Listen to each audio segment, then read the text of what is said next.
In this presentation, I'm going to show you how to create a LinkedIn profile that will get you noticed.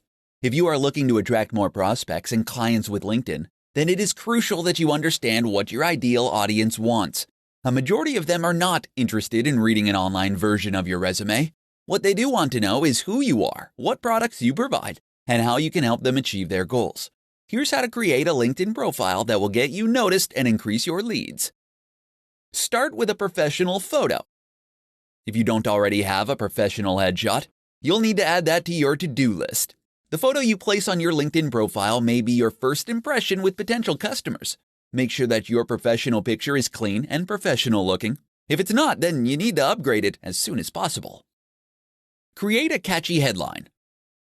LinkedIn, by default, automatically populates your headline with your current title and company. But you don't have to leave it this way. You can change the headline to highlight your specialty and speak directly to your audience. You might want to consider making your headline searchable by including essential keywords. Include your biggest achievements.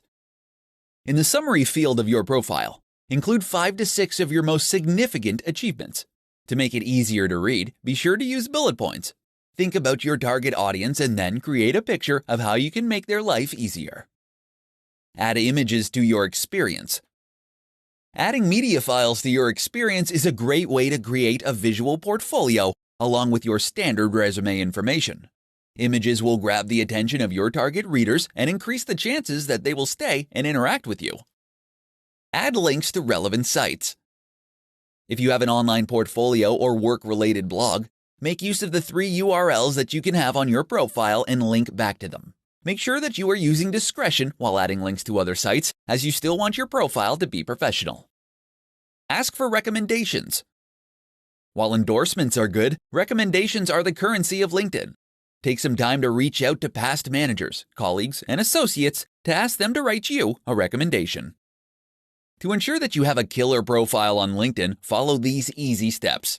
Having a killer profile will help you stand out amongst the crowd and gain more leads.